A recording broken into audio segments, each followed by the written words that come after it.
Welcome to the Chain Out Podcast with your hosts, Jeremy and Darryl. Hey, everybody. Welcome to Season 2, Episode 100. Can you believe it, Darryl? We made it to triple digits, 100 episodes. It's crazy. I mean, we always say it. Like every episode, we say, "Oh, can you believe what we've done? We're getting closer." Now we're here. It's finally here. Yeah. Yeah. I did realize, though, that last year I was thinking about it. We had like those little balloons. I was thinking the same thing when Kevin just said it's party time, and I was like, "We didn't do anything this." We had a lot going on. We did. Well, last year we discussed it at the time. I remember you and we don't have a lot of heated, well, we have a lot of heated discussions, but we were discussing whether we should celebrate the 50th episode or the 52nd episode, right? Were we going to celebrate 50 or one full year? One full year, yeah. Yeah. And so that was a discussion we had. And you won. The 50th episode won. And it received all the fanfare. And then this year we said, should it be the 100th episode or the 104th episode, which would be 2 years? Yeah. But we also had discussions about when season 2 should start. You wanted it to start after 50. Yes. Then there was a discussion, does it start after 1 year? Then I suggested that it start in January. Mm-hmm. So we went with your decision and we did it after 50. And this year it was the same thing. Do we just push it back to start when the new season starts, get into the new year? Right. But I guess I lost that argument as well. Well, I don't know if you lost it because we figured out this time that both are important milestones. Yes. 100 is important and then 104 is important. So we figured we'd find a way to celebrate them both. Exactly. Yeah. Yeah. We have lots of ideas, and it was too many to put into one episode. So we're kind of splitting it across 2 episodes. That's right. That's what we're doing. Yeah. Well, stay tuned tonight because we'll have a couple of interviews that many of our longtime listeners have requested. We don't know why they've requested it, but after 100 episodes, we should give the listeners at least what they want. Yeah, I'm surprised they're still listening at this point if we haven't been giving them what they want over 100 episodes. Right? Yeah. We still, like I just mentioned, we still have some irons in the fire. We're going to do something special planned for episode 104. That'll be full 2 years of content that we've put out. So we're going to celebrate that on episode 104. Well, and I'm probably going to just throw your world off a kilter here. There we go. Because we did 50 episodes in season 1, but I've watched a lot of television shows and not all seasons have the same amount of episodes. So I'm happy to let season 2 go to 104 episodes. And then season 1 was 50, season 2 was 54. I don't know. We'll see how it goes. Another off-air conversation coming our way. Yeah. Well, let's get on with the show. And we like to start with a look at our week. So we're still going to do that. The 2 of us joined a fall league here in Edmonton. It's a quick 8-week league at one of our favorite courses, Niska-Pasquak, out at Alberta Hospital. And on top of that, it is a UDisc handicap league, which is something new for us. Yeah, exactly. I wanted to do something new. So, what I want to say, if anybody knows how handicap leagues work in UDisc, from what we understand, so you play your first round, you get given a straight your square handicap for your first round. You just play it. After you've played that first round, let's say, for example, as I did on the first week, I shot a +2 the first week. The second week, I'm starting with a -2 handicap. This past weekend, I went out again, so I started at -2 and I shot an even round. So that put me at -2 over the whole course of the round. Right. Over the 2 rounds. I'm following. I'm with you. Yeah. So next week, as far as we understand, my handicap it could be -1 because it'll be the 3rd week and my overall score will be -2, including my handicaps. So it'll take the average over the 2 weeks. Right. That's as far as we understand. In other words, we're not quite sure, but we are enjoying it so far because I think, at least I think we are. What are your initial thoughts? Have you enjoyed the handicap league? Because you played 2 weeks. I only got to play 1. Yeah. So I'm just setting my handicap at this point. I mean, we like it for lots of different reasons. We like it because it's a course that we don't get to play that often. That's one great thing. It's a great course. It's, it's not going to be busy out there. So you're not, even though it's on a Saturday, you expect it to be busy on a weekend, but that course is great for us that way. And yeah, I just the handicap system, maybe we'll go 3 or 4 weeks until we see how it exactly is going to play out. But at the moment, I like it. Yeah, well, I think you would, because last weekend you finished tied third, thanks to your -2 starting point there. Right. Yeah. I mean, that's the whole point of a handicap, right? Is it evens out the playing field, so you can still be in with a shout to win the league, even if you're playing against somebody that regularly shoots -10. Yeah. But there is something too, as we got out there on the weekend. I know you've been out there 2 weeks. This was my first week. You can tell it's fall. It feels like it might be a little bit windier when we're out on the course. Yeah. Definitely getting a little bit cooler as well. The hands are, might have to start wearing gloves. Right. Well, we always like to highlight a tournament. There were a bunch of tournaments that happened this last weekend that we could highlight. One that we wanted to talk about this week was the second annual Avalon Disc Golfers Club Championship presented by McNiven's Pub. Let me catch my breath. So this one took place out in St. John's, Newfoundland, and we think that they were doing it right, Jeremy. Yeah. Okay, I'll give you some reasons. One, okay, it was a 2-day, 3-round event. We like that. We 3 like rounds, that. 2 days. Yeah. 2, it wasn't a PDGA sanctioned event. Okay, I can Bit get more relaxed. I can get around that. Get behind that. Yeah. 3, it was for a trophy only. Okay. Okay. Mm-hmm. Okay. So it sounds like a regular tournament to me so far. Okay, I'm getting there. All right. 4, not only was it sponsored by a pub, they had a special social hour on Saturday at the pub after the rounds with a special pricing for club members. Now you're really Now piquing my interest here. 5, and they had a social, presented the trophy back at the pub on the Sunday. So it was pretty much go to the pub and Play maybe disc when you golf. get a break, play some disc golf. Yeah, something like that. Yeah, exactly. Now that sounds like a great tournament, but who won? I don't know who won. Yeah, who knows? They didn't post the results. I'm guessing everybody won if you're going back to the pub after your rounds. Yep. Yeah. McNiven's and all of the patrons won. There you go. Yeah. That is awesome. Sounds like our type of event. Well, aside from that event, I counted in total that there were 22 different tournaments that happened in Canada last weekend. So whoever thought the disc golf season was over for the year didn't know what they were talking about. I think I might have mentioned it was wrapping up. There were lots of space races going on. Alex Penny, nicest guy in disc golf, held his 15th Gigoger. You want to help me with those? Get in, get out, get rated. Yeah, his 15th tournament of the year. Wow. Plus, he helped with the Limber Open, design the Elliston course. He's going out and helping the Boys and Girls Club and all these other different things that he volunteers for. So doing so much. Yeah. Joey Wilson and Fubi put on their famous Halloween Dubs event that happened in Edmonton this past weekend. I was not there. You were not there, but you knew some people who were playing. So what did you hear about it? Yeah. Sonia, who's in the chat right now, she went out and played. It was the random flip doubles event. So she got partnered with an Edgar member called Dave, or I don't know if he's an Edgar member, but he's an Edgar player. Yeah. Edmonton player. Travis, who we've played with quite a few times before, he was on her card as well. And he had a partner. I'm not sure who his partner was. And then one of our earlier guests of the show, and we've had her on recently for some of the fantasy episode, Terry Heiserbaum Hong. Oh, gotcha. Unfortunately, maybe didn't get paired up, so she actually got to throw player 1 and player 2. Oh, So kind of a bit of an advantage for her. But from all that I've heard, it was a great event. And at the Halloween Dubs, if you've ever played Rundle, you don't play the regular layout. Okay. You tee off on, just for an example, you tee off on hole 4. Okay. Hole 4's tee pad. Kind of going up the hill. Yeah. You played a 1's basket. Oh, like across the road. Across the road, around the tree, down to the hole 1's basket. So that's just an example. And then from, I think it's maybe hole 16's tee pad to 17's basket.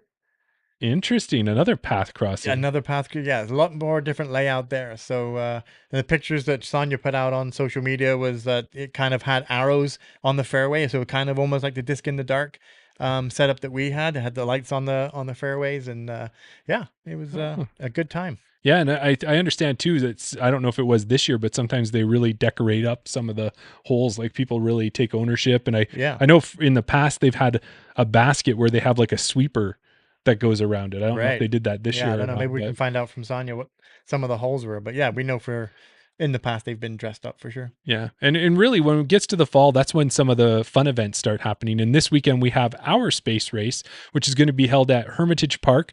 Last year it had like over 30 holes. And this year they've already filled the event. Wow, It's that's great. Saturday, usually there should be a spot or two left that you can jump in. But I believe they bought maybe 84 because there's 84 people. So I'm guessing they had to order 84 space race kits, like the 2-disc kits. It was a minimum of, I want to say it was a minimum of like 36 or 40, something like that. And then you ordered multiples of 12 from there on. So Okay. they Mike would have gauged it and worked out how many sets he needed to order. But 84 people are going to be there. And if it's anything like last year, more than 30 holes, you notice it. You're only throwing 2 discs each hole. Yeah. But it takes a while. It really does. Yeah. It's a lot of fun. We went out there and looked. The tee pads and basket locations are already sprayed out there. Some of them are short. Some of them are different. Yeah. Yeah. Well, we'll talk more about it next week. I'll be able to give you some feedback. Sonia is actually playing that one too. She's playing everything these days. So she's getting hopefully out for the with Tascoin, get in, get out, get ready. It's happening a bit later in November. Well, I'm hoping maybe her and I can partner up on Saturday and see if at least one of us can get a point, because you got to hit medal to get a point. So medal and aces. I think that's what you're looking for. That's right.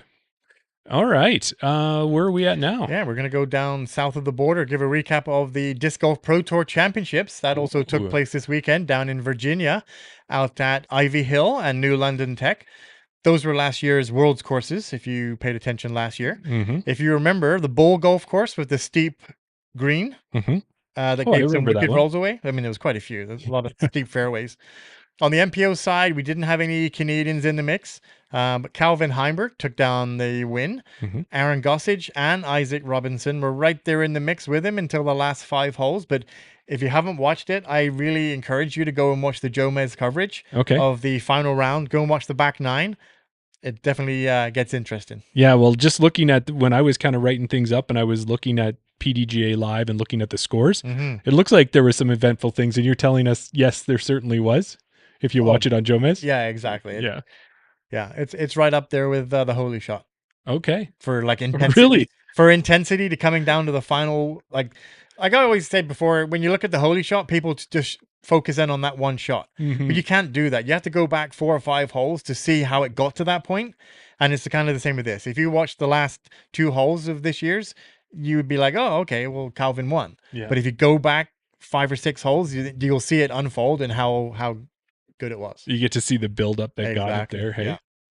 Well, on the FPO side, Sophia Donica was in the tournament, and she started out and her score was even because they give them kind of a head start, right? So she started out at even. Yeah.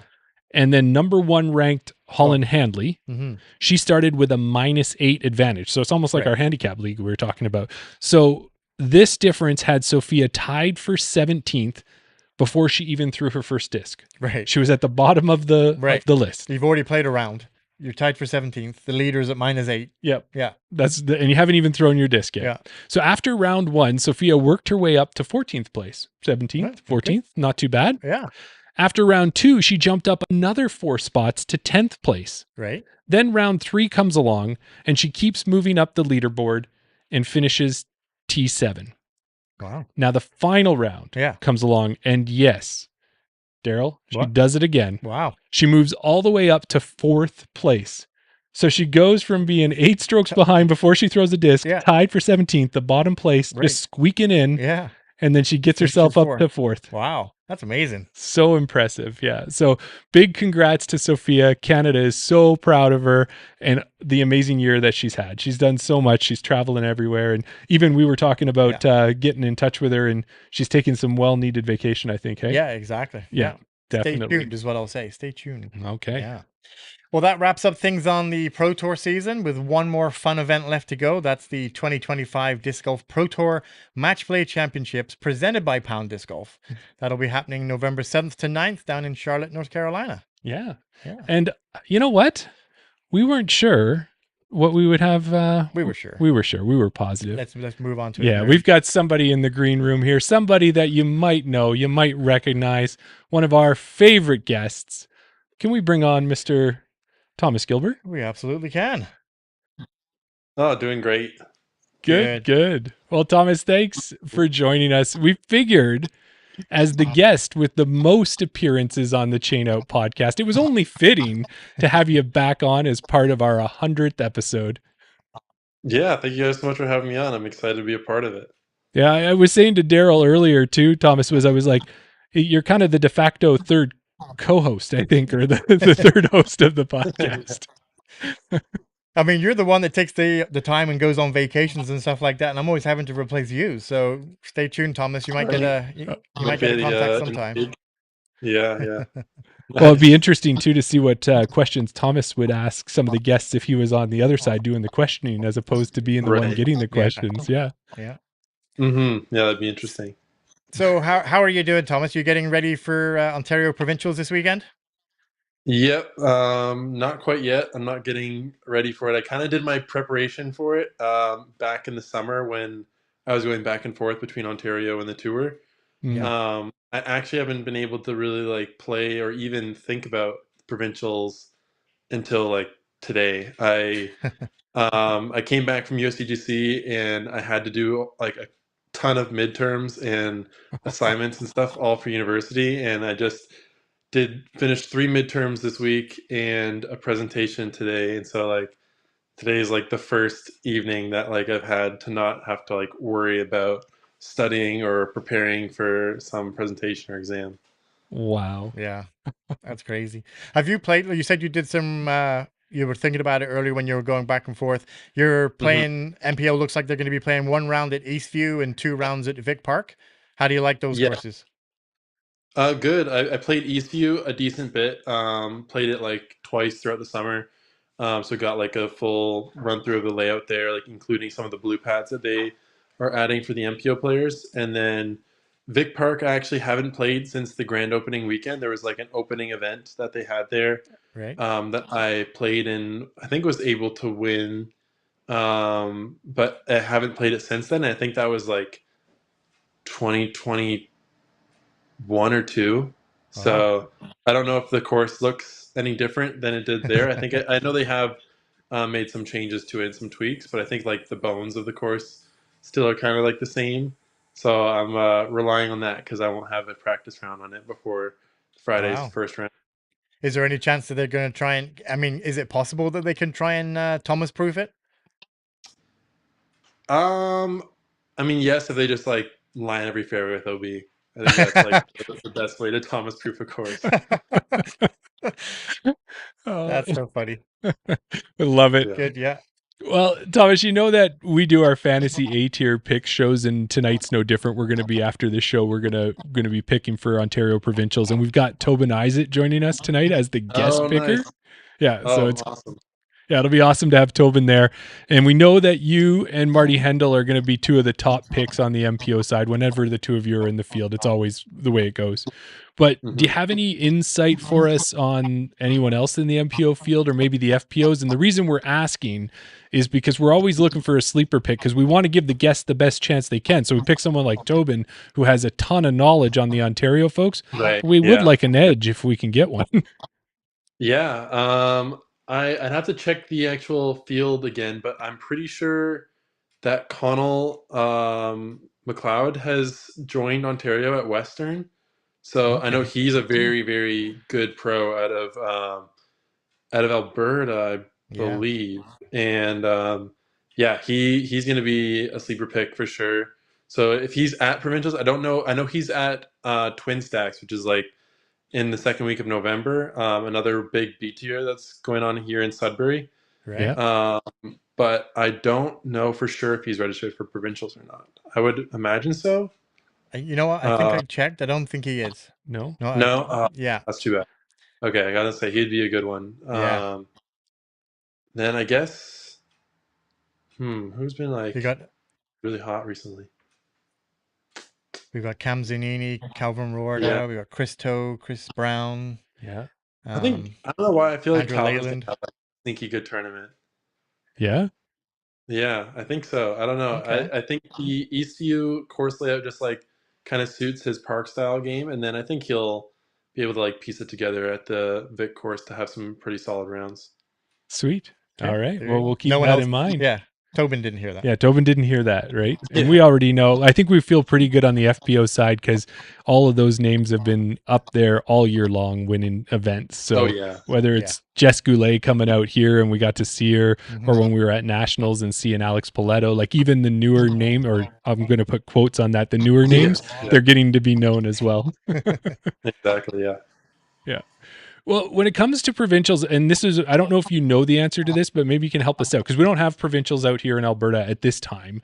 But in Ontario provincials, we understand one, you have to be from Ontario. And then two, you have to earn your position by placing well at a tournament. So my question is, do they normally give like 3 spots away for each division, like to the top 3 players? Yeah, so like for the qualifier you're meaning? Yeah. Yeah, so they run Ontario Cup qualifiers throughout the year. There's usually about 20 or so qualifiers throughout the year. Okay. And they give, I think, depending on the importance of the tournament, they give 3 spots, and then sometimes they give only 2 spots. And it's just a straight up, like you have to finish first, second, or third for the top 3, or first or second. But it like doesn't trickle down the way that like USCGC spots do on tour. Okay. You straight up like have to win or like beat everybody, including people that already have spots. Because if like the same 2 people win, then it's gonna stay at those 2 people and not trickle down to third. And I think like I talked to them a little bit because I was like, oh, like trickle down sounds like so much fun, but they actually have so many qualifiers in so many different regions that usually works out pretty good. And if they were to trickle down, they would have like 500 people in the tournament qualified, and they don't have like the courses that are big enough to host that many people. You need like 4 or 5 courses, something like that. Right. Okay. Well, and that's exactly, I'm glad you explained it because I was wondering that is if it did trickle down or not.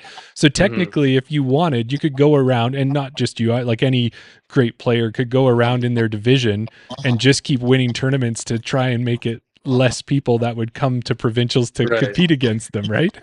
Yeah, for sure. But I mean, for me, I want as many people in my division as possible because that kind of bumps up the field strength, bumps up the cash prize for the pro division. So I'm all about having as many people as possible. But I understand that you can't also have every single MPO player in Ontario as well.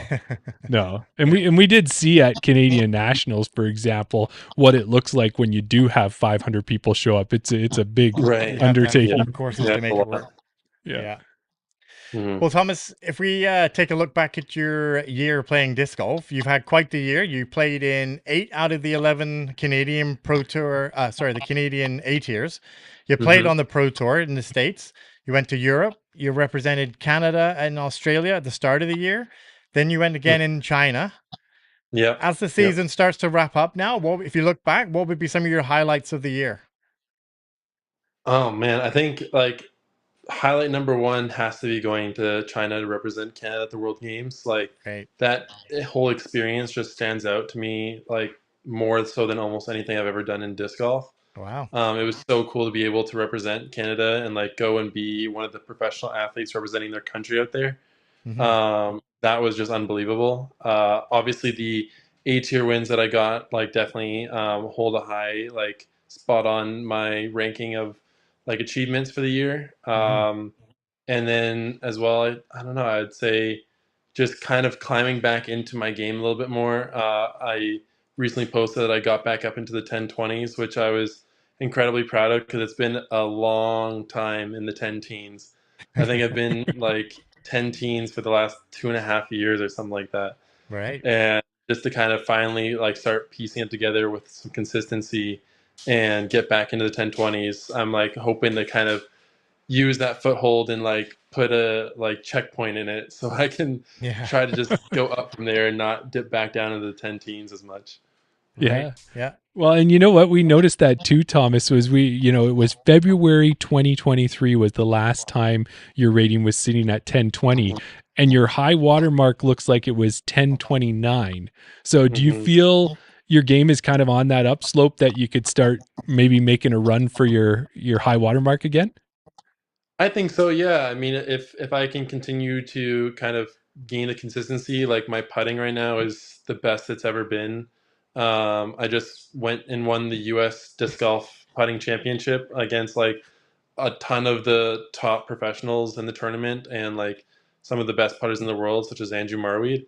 Yeah. So that's something that like I'm hoping to just kind of keep consistent is my like good putting in the tournament, and then continue to kind of like work and tweak my driving and approaching and all that. My course management too, obviously.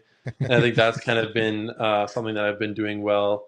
I think on the last update, like I had 2 tournaments that were like 1036 average, Yeah. both of those. So I was really happy to have like something with like that level of gameplay going into my round ratings, and hopefully continuing that as I play provincials and then the Twin Stacks Open. Yeah. That's fantastic. And of course we saw the posts of you winning the putting championships and then also placing, was it 4th that you got in the long drive at USDGC? Second. Second. Yeah. Look at that. I totally underestimated you there.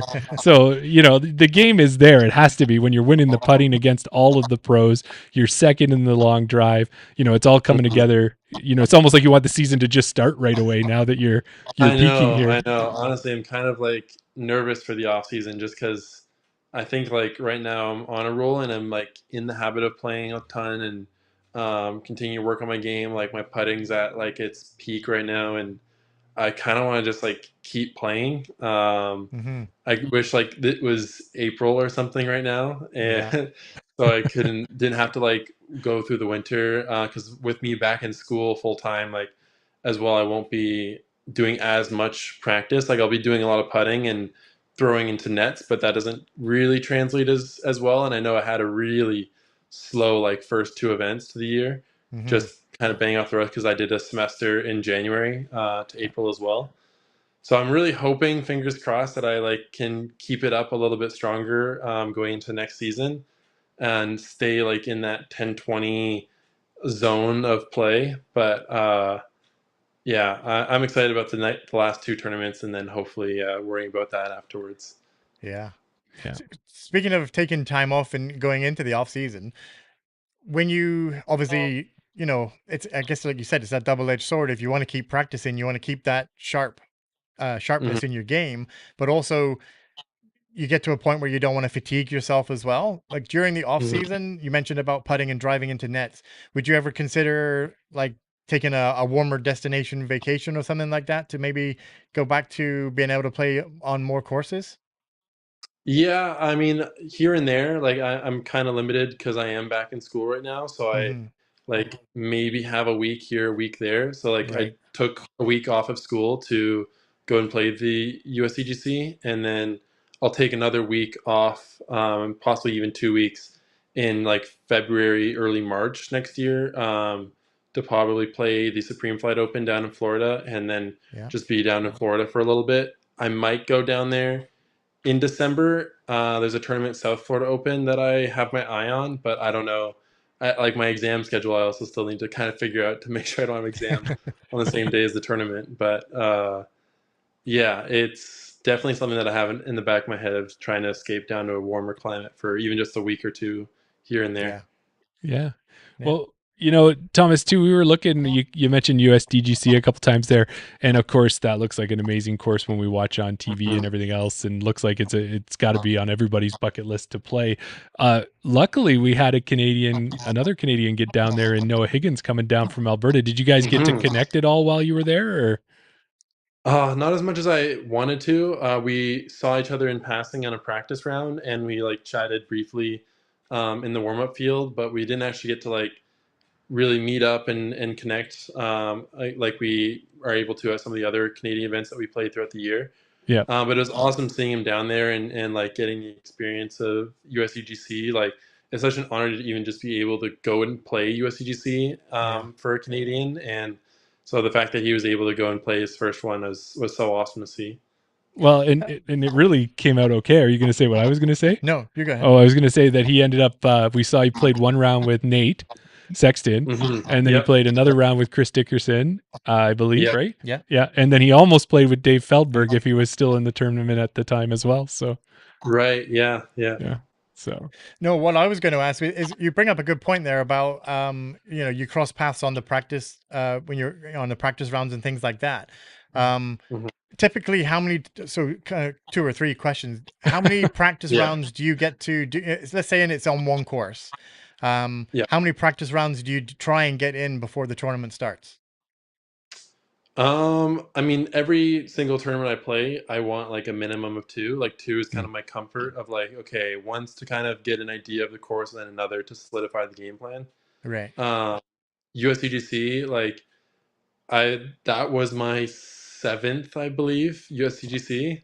Right. So the game plan has been solidified for years now. It's just more kind of dialing the discs and also trying to and not get afraid of the OB because yeah, one of the jokes that like my buddy Nate Sexton made on my putting championship post was wow, first in putting and second in distance, too bad they invented OB, brother.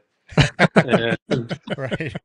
and it's like it's very true actually. Kind of got to plug a video that I worked on with Canuck Hux. Hmm. So he was doing a lot of filming at nationals and putting a lot of good media together just to cover that event. And then he was down at USCGC and did like a couple interviews with Sophia, a couple videos with Chantel and Rebecca, and just capturing some of the media there to be captured at the event. And then I had this idea. I was like, oh, I like kind of want to film this video after the tournament, and I don't want to like spoil too much of it, but we filmed a video where I went and played Winthrop on Monday after the tournament with no OB, no hazards, no mandatories, and see what I could shoot out there. Right. okay. So that video is in the works, like it's still being edited and processed through. I think what we're going to do is post the front 9 on my channel and the back 9 on his channel, so we can get some cross promotion as well. But Yeah. yeah, that was a very fun video. It's much nicer to play that course without all that worry in the back of your mind.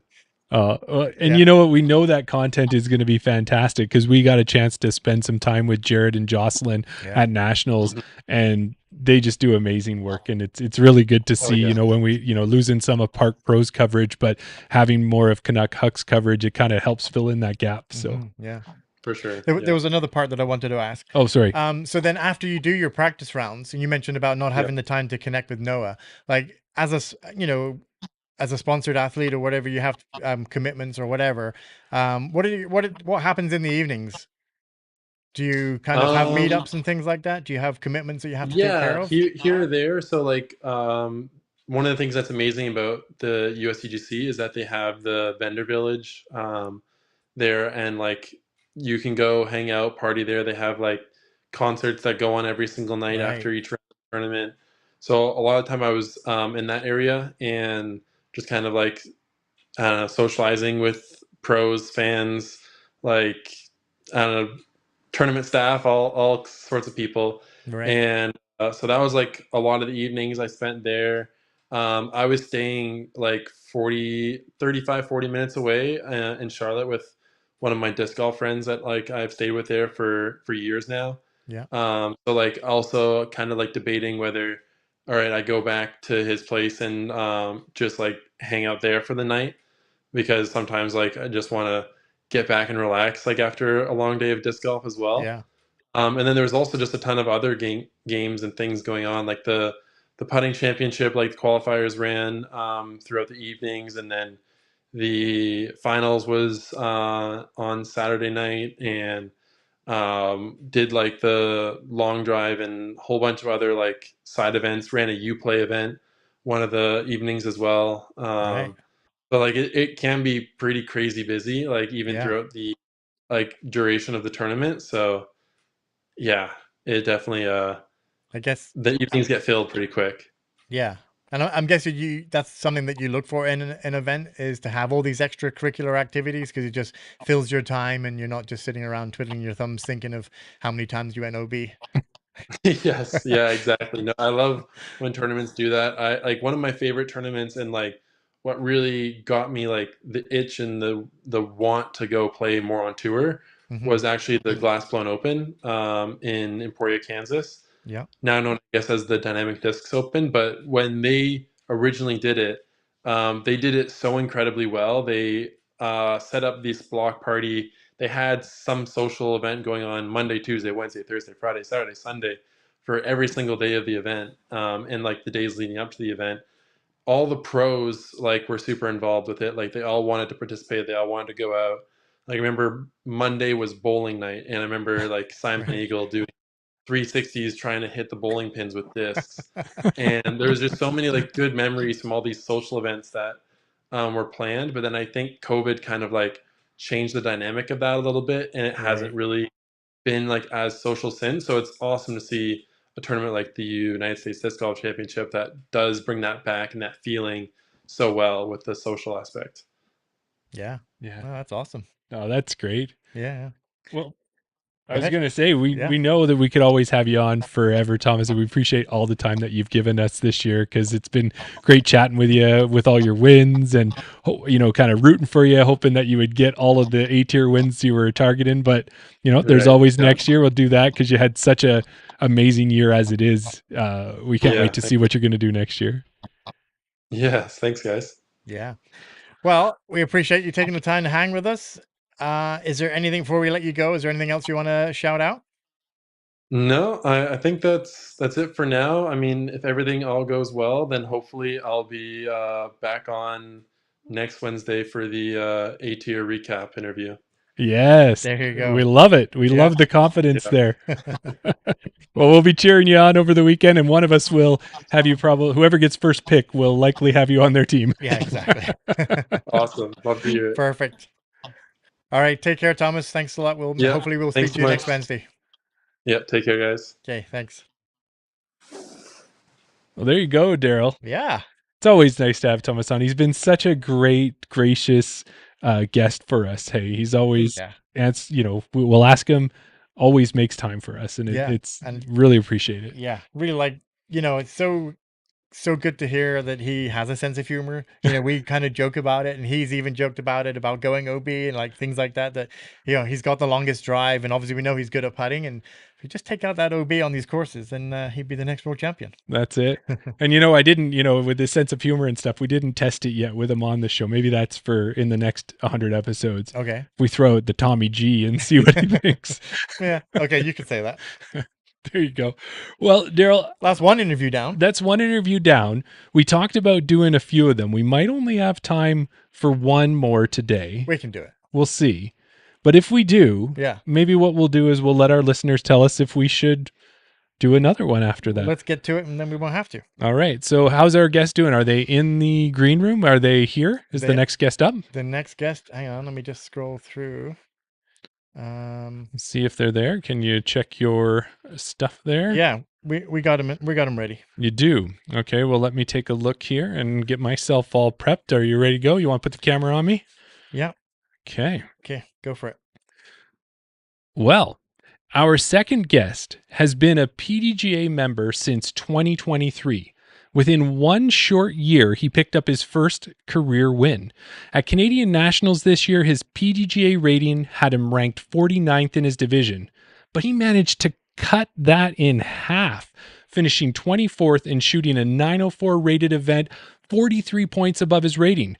Speaking of ratings, he just gained 17 points last rating day.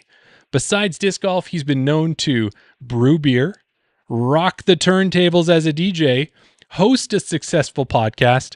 Oh yeah, and did I mention he also has one of the best beards in disc golf? Join us in welcoming Darryl Williams to the show. Hey, Darryl. Hey, how are you doing? Really, really good. Welcome to the Chain Out Podcast. It's great to have you on. It's a pleasure to be here. It's my first podcast interview. I'm excited. Yeah, have you been preparing all week? What have you been doing for this? Yeah, I've been nervous. It's not often I get to come on a podcast and talk like this, so yeah, I'm excited. Okay. Just go easy on me. Yeah, well, I'll do my best. Here, we're not TMZ. We're just trying to make sure that we make sure you have a good time. We'll try to get you as comfortable as we can. And let's start with a nice easy question for you. Okay. How's the weather doing out in your neck of the woods? You know what? It's getting colder.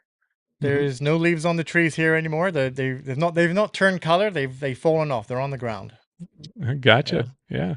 Well, I noticed on your PDGA page that you're located down in Beaumont, Alberta. Mhm. It also looks like you recently got a new disc golf course in your area, St. Vital. Now, would that be your home course, or where do you tend to play the most? I mean, I would say it's my local course. I don't know if I would say it's my home course.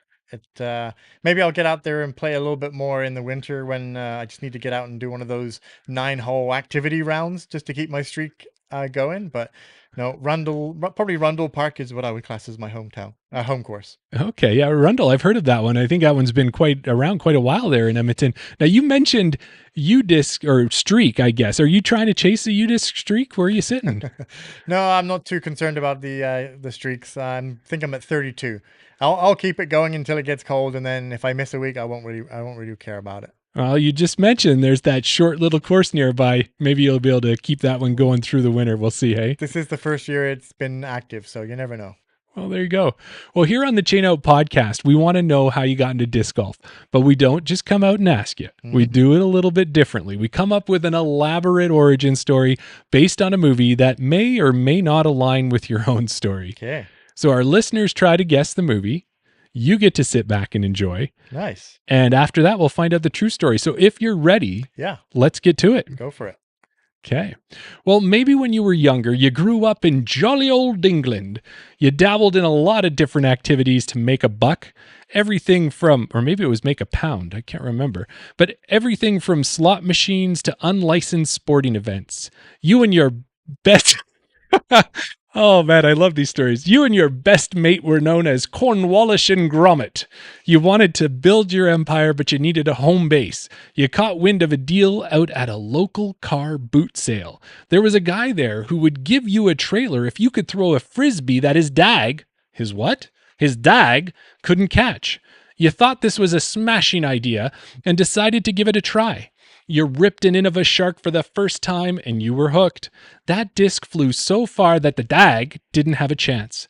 You ended up winning a caravan and have been podcasting in it ever since. Now, maybe that isn't quite how you got into disc golf, so why don't you tell us how it really happened? No, not quite that stereotypical. But I first got into disc golf. I think I was just browsing YouTube and I came across a video that was talking about this frisbee disc golf thing that I seen, and I just happened to watch a video, and it was probably, I think it might have been like an early 1990s video. I can't remember who was on the feet, on the cards that were playing, but I remember watching it and thinking, how are these guys throwing these frisbees through the woods and they weren't hitting a tree? Like, it just amazed me how they could shape the discs to follow the lines and not hit anything. And to see that it was played in the same way as regular golf, that it was par, you had a par for the course, for the hole, and you had different discs to throw, just like fairways and irons and things like that. So started watching it, and that was in the early days of Geomed. So started watching it, all their coverage when they first started, and just thought it was just an American sport, and I was never gonna be able to get to play it. And then probably after about 7 or 8 years of watching it, I decided that I was going to get back into regular ball golf, and injured my shoulder. So that took that out of the question. And I figured, well, how far do I have to travel to go and play this sport called disc golf? And then lo and behold, I did a search and found out that there's an association in Edmonton, and we've got like 3 or 4 or 5 courses in Edmonton. I even had one locally to me at that point, which has since been removed. But, within walking distance, I could have been playing on a course in my local area. So, yeah. And then I bought a Gyropalooza box and never looked back. Oh, there you go. So it took you like 7 to 8 years, hey, to get into it. That's a slow burn if I ever heard one. Just looking at watching the videos there, and I think I've seen that 1990s video. There was one that just came up on the socials there with it was like an MTV video talking about disc golf. So maybe that's the one you caught. Yeah. Now, being from the United Kingdom, I gotta ask, do you have an affinity for players from the UK? Like 1,000 rated Noah Smithson, or maybe FPO player Rachel Turton? You know what? I do look out every now and again for Rachel Turton. Whenever I see her, I always want her to do well. As far as I know, she's the only British player that's playing in the Pro Tour. There may be in the pro divisions. But there's an MP40 player that I look for when he was down in Australia as part of the Whiff Diff, Ian McNitter. I believe he was the British captain, if Okay. I'm not mistaken. So a couple of names that I look out for, but mainly Rachel Turton, yeah. Yeah, no, that's awesome. It's always good. I think it's, Canada and the UK might share some similarities there. We're starting to get more Canadians down on the Pro Tour with Sophia Donica and Rebecca Dawn. Yeah. Hopefully the UK can follow suit there and add a couple more players down as well. Yeah. Yeah, well, I know this. This is all in good fun, and when we were looking at some of these things here, I had a little birdie tell me, a little Brendan birdie. I can't remember who it was, but anyways, a little birdie told me that you have a special skill when it comes to British accents. Can you really tell where in England or UK that a person is from just by listening to them talk? I mean, I can because I used to live there. So I can pick up on all the regional accents. And one thing about Britain, if you don't know, you can be in one city and travel 5 to 10 miles in a direction, be in a different city and hear a completely different accent. Okay. And how are you at doing all the accents? Are you pretty good at it? I'm not as good as your Irish impression or your, I can't even remember what they're called. Oh, I don't know. Pikeys. I can't do your pikey impression. Gotcha. There you go. My periwinkle blue, Exactly. as one of our listeners put in the chat there. Yeah. So we mentioned in the opening there in the intro that you used to DJ. Can you tell us a little bit about that? Was that a big thing for you? I think used to DJ, we have to put that in quotes. I used to club a lot in England and was just starting to get into it. I had decks and vinyl, and back in the day when I just started getting into mixing before I came to Canada, and then bought another set of decks over here. Didn't really get into the club DJing, but I knew somebody who was a wedding DJ, and I figured, well, that's an in. These I can do it. So I wedding DJ'd for a while. Okay. Did a few gigs that way, a couple of Christmas parties, things like that, and then my passion died out. Other things took over, life and family and things like that. And then just recently, it comes and goes. Mainly in the summertime, I dig them out and I throw some tunes down, and I do, I dabble. I'm more of a bedroom DJ now. Gotcha. Well, have you ever thought of bringing your DJ skills to your podcast, like kind of like maybe Kevin Jones does when he's DJing at Pro Tour events? There was talk at one point of doing like a 15-minute set before we go live. Instead of having the 3-minute timer countdown, there was talk of doing a quick 5-10 minute set just before we go live to entertain people. But maybe we'll bring that back for the summer. Maybe we'll do some outside episodes or something like that. You never know. Well, I'm going to put it out to that's awesome. I'm going to put that out to our listeners. So listeners, if you want to hear Darryl DJ at the start of a Chain Out episode for his podcast there, you let us know and we'll make sure to let you know when that episode is if he agrees to it. Well, we saw that you've been having quite the disc golf year. You had a chance to go on your first Canadian Nationals tournament that was out in Ontario this year. How did you enjoy that? I enjoyed it immensely. Yeah, it's the furthest east I've ever been, I guess. I've been to a university out there, but that was just a 1 day in and out in 1 day, so I don't really class that. But it was good. As as you mentioned, the podcast that I'm on, I got to host the opening ceremonies with some other guy that you might recognize as well. Okay. So that was a good thing to be involved. Not the fact that we were involved in the Canadian Championships, but we were involved to a little small degree of whatever we could contribute to it. So that was a good experience. And then playing 3 amazing courses and playing with lots of different people, lots of different levels. Yeah, great time. No, that sounds great. So that must have kept you pretty busy that week as well. Yes, we were very busy. Yeah. Yeah. Well, I'm just seeing, I hate to interrupt you, but I'm just seeing in the comments here that one of our listeners has said 500 YouTube subscribers, and then Darryl would come in with a DJ entrance. And what do you think about that? Is that something that could sweeten the pot for you? Maybe. Oh, there was a pause there. There was a pause. I had to think about it. All right. Well, we'll keep that one on the back burner there and we'll figure it out. Mm-hmm. So also doing our research, we noticed that you got more involved in the disc golf community this past year. You directed your first tournament and you became a board member for your local club, Edga. So can you tell us a little bit about the tournament that you ran and what you thought of that experience? Yeah. So, there's I guess I do have to take a step back here because my co-host on the podcast Right. had mentioned to me a few times about setting goals, and I had always said that I'm not a goal setter. Hmm. But now I don't necessarily think they were goals as much, but I did have things that I wanted to do. So maybe like a bucket list or some list of things. And one of the things that I wanted to do was I wanted to get into tournament directing. And first way to run, the way to run your second and third is to start with your first. So I wanted to do a tournament. I reached out, on our podcast. We had kind of become friends, or we'd reached out to a Canadian disc golf company called Discape. We found out that they were doing a 3-disc challenge, so we applied. And at that time, I was already on my Edmonton Disc Golf Association board. So as part of the board, we decided that that was going to be a good tournament for us to run.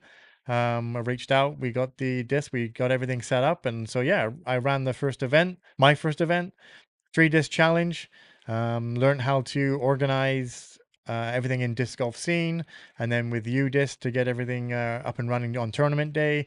I had some good help helping me at Tournament Central to make sure everything ran correctly. And I spoke to a good friend of mine called Casey Hannemeyer, who had mentioned that, basically if you're just doing a 3-disc event, as long as everybody gets their discs, they're going to be happy anyway. So the event went good. Everybody got their discs. Everybody was happy. And I believe some people still even bagged some of the discs that they got on that day. So Oh, that's Yeah. great.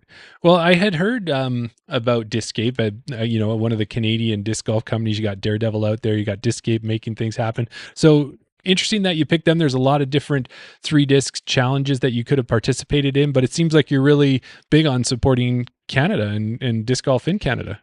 Absolutely. It's part of our mantra, or part of our mission statement, is that we want to promote everything to do with Canadian disc golf, whether that be players, tournaments, events, tournament directors, underserved markets. As long as it's Canadian, we'll support it. Oh, good stuff. Well, I know that when you get to a board level, like a disc golf club board kind of thing, you'll have a president, you have a vice president, you might have a secretary, a treasurer as well. Yeah. Some boards even have other roles for their members. Now, what role do you hold with your club?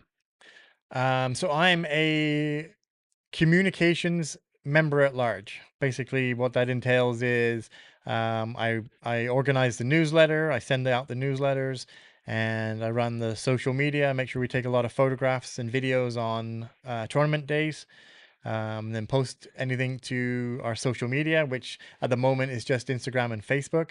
But stay tuned next year because I'm maybe going to try and work on our YouTube channel. Okay, that's awesome. So you're doing a lot. You're wearing a lot of different hats. Are you enjoying everything that you're doing? Yeah, it's funny you say that because I always think, and maybe this is just me, but I always think that maybe I'm not doing enough. I know no one's complained that I haven't been doing enough, but I feel like some of the things that I could be doing more of. So I'd like to do a little bit more with social media next year with the board. And who knows, maybe I don't know if I'll be able to run another tournament, but I definitely want to get involved more with maybe being an assistant tournament and learning from our president, Brock, who is definitely, if you've got a question about an event, he's going to know the answer. Yeah, I've met him a few times, and he's such a great guy, so knowledgeable. Yeah. Always got a lot of times he'll have his little dog Biggs around with him, and always good to see him out there. Mm-hmm. Now, many of our listeners might be familiar with you from your highly successful podcast, Chain Out. Right. Now, you've been interviewing great guests and promoting, yeah, we know that symbol, and promoting Canadian disc golf for quite a while now. How long has it actually been? Well, it's funny you say that because we're just coming up to 2 years. 2 years. Wow, that's impressive. Is there any other podcasts out there that have made it as long as that? There may be other podcasts out there that have done it as long, but I don't know if there's anyone that's been doing it regularly, weekly, like we have. We've never missed an episode in 2 years. Did you know that? Wow, 2 years. Yeah. Holy crow. Well, with the podcasting, was podcasting something you'd done before, or was it new for you? So, fun fact, I had a podcast all about me back in... Was that what it was called? No, it was just called the DJW podcast. It was on Apple. It was on Apple Podcasts, and I want to say it was back in 2007. Okay. And I think I had 3 or 4 episodes that I put up, and it was actually on Apple Podcasts. I had different segments. I just recorded it in my basement and found out how to upload it, and I think that was even before Spotify. Wow. So I had done a podcast before, but not a regular one. I dabbled in YouTube and stuff like that, and social media. So I kind of knew my way around it, but no real big. I'm not a real big podcast guy. So do you think if our listeners were really industrious and went and did some sleuthing out there on the internet or on the interweb as it is, do you think they'd be able to find those episodes, or are they long gone at this point? I think they've been deleted. I think Apple, if it's a stagnant podcast after a certain amount of time, then they delete those episodes. But maybe there's a thing called the Wayback Machine. I don't know if that would have any record of it. So, well, there you go. yeah. Well, maybe challenge your listeners to try and no, don't try and challenge them to find it, because it was terrible. Well, maybe if they could find it, that would also get us that DJ thing that we were looking for too at the start of an episode. Right. Well, Darryl, I've always been amazed that you do your podcasts live. Is that harder than pre-recording? It's got its challenges for sure. Sometimes when the person who pushes the buttons, if he doesn't push them in the right order, sometimes, we'll get different people popping up on screen when they're not supposed to. Sometimes the links won't get posted correctly. With post-produced, you've got no pressure on you. You can take your time. You can dot all your I's and cross your T's to make sure everything is good before it goes out live. Yeah. Yeah. Well, it's definitely got its different challenges. Oh, I bet it does. Like, one of the things I'm thinking is, do you ever get nervous that something is going to go wrong when you go live? Like, maybe a guest is going to swear, maybe you're not going to have a link ready when you need to have it ready. Maybe there's going to be a wardrobe malfunction. Do those things ever worry you? You know what? I think they used to worry me in the beginning because we were trying to build the podcast, but since we've had so many guests on, it never, I think we've had 1 or 2 F-bombs dropped, maybe an S word. I think we've never gone anything worse than that, and they've only been 1 or here and there. Nothing that's ever caused anyone to write in and complain or anything like that. Wardrobe malfunctions, not yet, but stay tuned. That's all I'm going to say. There you go. Well, at this point, you've interviewed so many great people involved with Canadian disc golf, and I don't want to ask you if you have a favorite, because that's going to be so difficult with all the guests that you've had. But do you have any guests, or are there any episodes that were memorable for you? I mean, I have spoken about it before. The one that I always look back fondly on, just from everything, the technical aspect, everything that worked out, was the episode that we did in Australia, or our guests were in Australia, the WIFDIF event with Team Canada down there. We got so many great guests to come on. They were enthralled to be on the podcast. We had people jumping in. It worked out great. The timing was great. We didn't have to pre-record anything. It was all live. So that one really stands out for me.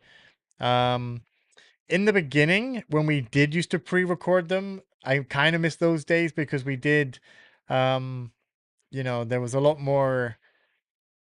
I don't want to say there's a lot more laughing that went on, because we do have a laugh on the podcast now. And sometimes, just go back and watch an episode about 5 or 6 ago where one of us had to get up and leave because we couldn't finish the episode. But yeah, it's there's so many great guests that we've had on, and we've leveled up so many times when we've got newer guests, that to say I pick out one favorite now, I can never pick a favorite, because I know, I'm excited of what's going to come in the future. Okay. Well, yeah, that Australia episode was great, because it was one of those things where I didn't know if we were going to get any coverage of our Canadian players down in Australia, but you guys came through with a great episode. Maybe one that wasn't watched as much when you go back and look at the numbers on it, but definitely one that people should go and check out. A lot of great pros in that one. I really liked it because, like we've said before, is that we cover everything to do with Canadian disc golf, and our team went to Australia to participate in the World Flying Disc Federation Championships, and nobody else was covering it. Right. So it was the fact that we took the time, that we were invested in it, and we decided to cover it. That was what stood out for me. Oh, that's so good. Well, Darryl, we're getting kind of to the end of the interview here. And one thing I've noticed about your episodes is that you and your co-host have a lot of fun trying to pronounce names of people and places. And I love doing my research, and I always get confused on the differences between England and the United Kingdom and Britain and which is which, and Ireland somehow mixed in there, or Scotland, I don't know. But I was looking around the Cornwall area and I saw names like, and you're going to have to bear with me, Lostwithiel, Restormel Castle, and the Lost Gardens of Helligan. How did I do? I think what it is when you say it, you just have to speed it up as you say it. So it's Lostwithiel. Okay, Lostwithiel. It's Restormel. And Helligan. Oh, and Helligan. Okay, all right, yeah. Got it right. Just gotta go a little faster. Gotta go a little faster. So all these places sound amazing, and they all just roll off the tongue, as we just saw there.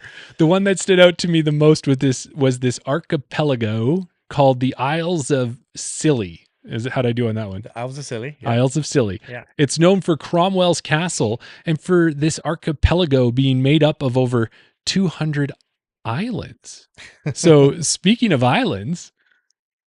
Picture this. You've taken a relaxing cruise, however the ship goes down. You manage to swim to an island, and fortunately for you, there's an 18-hole disc golf course. Which 3 discs are you taking with you on the island?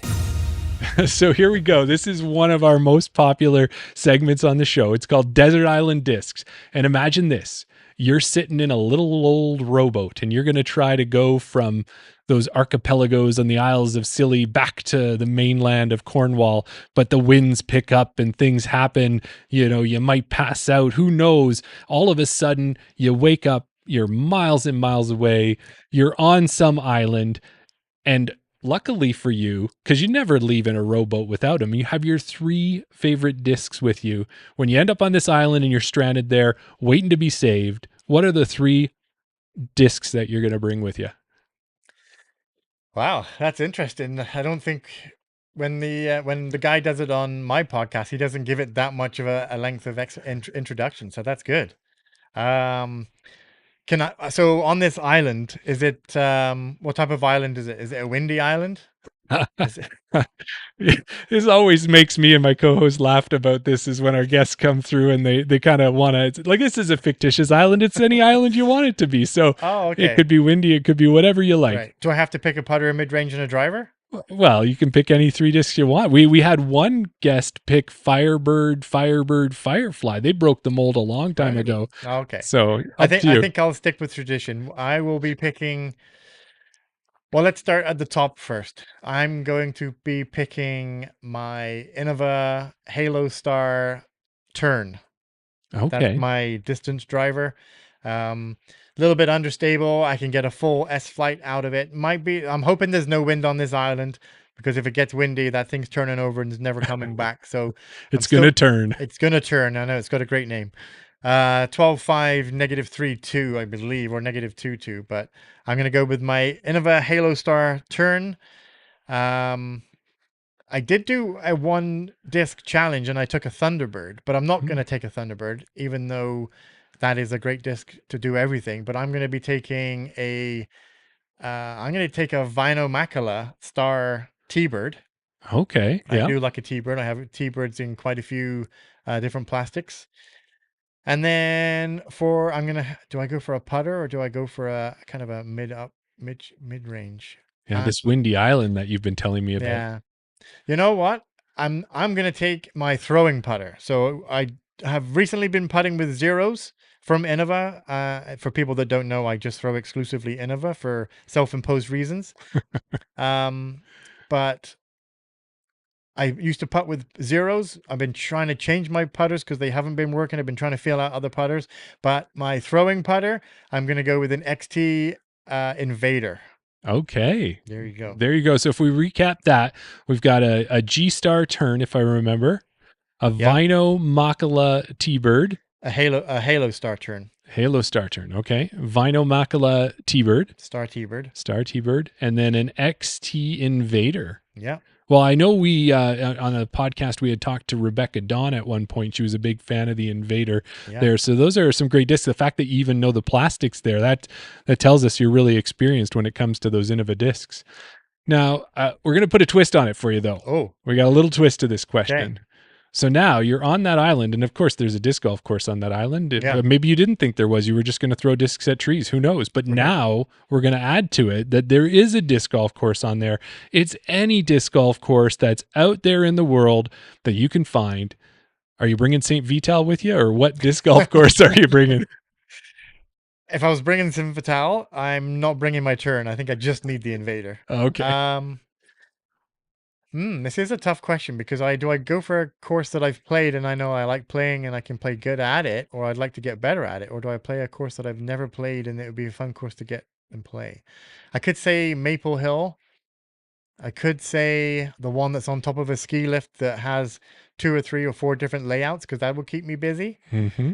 But I think what I'm going to go with, I'm going to say I would like to bring Project 15. Project 15. So that's Gabe Robinson put that course together, did he? Yeah, exactly. Yeah. It didn't treat me so well in practice, but I had a good round out there. It was at Nationals I played it. I had a good round during the round, and there's a few holes that I'd definitely like to get back. So Project 15 is what I'm taking. Yes. From what I could see with the pictures of that course, I always sticks out to me. There's that one hole that it's like a shorter par 3, but it's got a big, long tree branch crossing across it. And I almost aced that hole. Did you? I did. Wow. Just clipped a branch at the last second, but everybody on my card knew it was going in. Really? Yeah. Now, did it clip a branch on that tree that's midway through?